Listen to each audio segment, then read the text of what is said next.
Welcome to our channel, and this is the final on our missile cruiser, the Ticonderoga class missile cruiser, and we've built this for our group build entry for one of the branches, and we're trying to do all five. This is for the Armed Forces group build that's being held by Craig, the Mutt Modeler.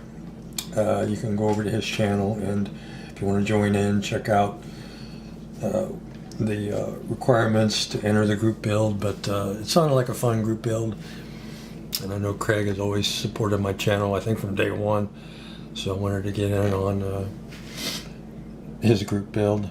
And good news is I got my Coast Guard kit in, which I'll show you here shortly. But now we have all five branches covered, and we can do them throughout the year. But this kit wasn't too bad. It's a so-so kit. I had to do some modifications to it because of some of the parts didn't fit that well. It was an effort to get this together. I wouldn't recommend this kit personally, but you know, if you don't mind the challenge, it's a fun kit. You just have to put a little extra work into it. You're not going to build it out of the box, I can tell you that. You're going to need to put some time into it. A little bit of time anyway, depending on how far you want to take it. But yeah, so here is the kit. It's my first modern naval ship I ever built. Usually I build World War II stuff. Let me zoom in a little bit here. Oh, I don't want to go too close here. Okay, there we go. But yeah, I'm happy with it. I like it. I had a lot of fun with it, even though it was a bit of a pain in the butt, because it's not the best fitting parts kit. You're definitely not going to build this out of the box because it's going to take a little bit of work. But if you're willing to do a little bit of work on it, I had a lot of fun with it. But yeah, not too bad. Decals went on fairly well. They're a little oversized for the kit though, so you're going to have to do some trimming on the decals. And then I also used decals out of the Enterprise kit, the 1000 Enterprise kit for windows, because these window decals are the perfect size for this ship. And I wanted to add a few windows where they had impressions of a window there. I knew my hand wasn't steady enough to paint them in there. So I thought, well, these decals fit perfect. They were the perfect size. They have plenty of windows here. I didn't want to put a lot of windows on here because this isn't a luxury liner. This is a battleship, and I just put windows where it had the impression on the parts of indicating there were windows there. So we got 4 on this side and then 4 on this side. But those decals worked out pretty good. I didn't have to paint them on there.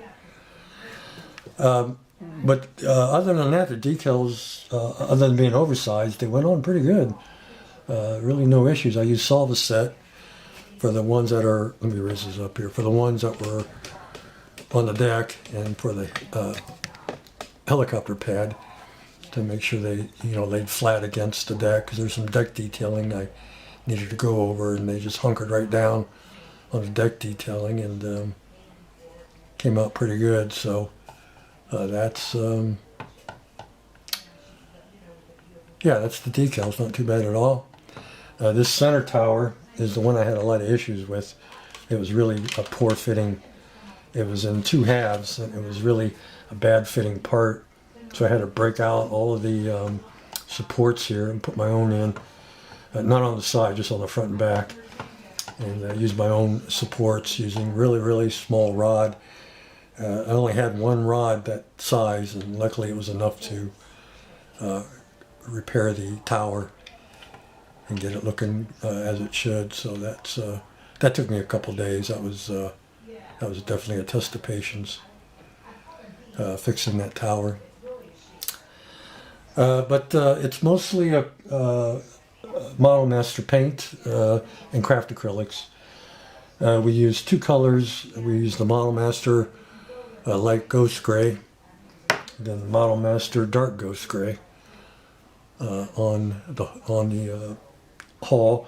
Below the waterline is craft acrylics. I think I already mentioned this. It's the Anita's Rust Red, which made for a good hull red. The black is just craft acrylic black. It's Delta Ceramcoat black. And that's really the four main colors we used: the black, the rust red, and the light and dark ghost gray. And then we used some washes on the deck just to kind of emphasize some of the detailing on the deck, like on the chains and stuff. I used a dark gray wash on the chains just to kind of highlight the chains and get them to stick out a little bit. And then same with the radar dishes and stuff, just to kind of enhance them, and some of the other detailing on the deck. I used the panel line wash from Tamiya, the dark gray. And then a couple places I used the black, like on the hangar door here, I used the black panel line, and then I think that's it. The rest I used all dark gray washes on the pieces, parts, just to get them to stand out a little bit more. But that's pretty much it on the Ticonderoga. That's our one branch we got finished for the Armed Forces group build. We got the Navy branch taken care of now. Next branch, I don't know what I'm going to build. We got some snow outside, so I might go ahead and start a second branch, just because I can't do any kind of painting outside. So we might start with another military build for the Armed Forces.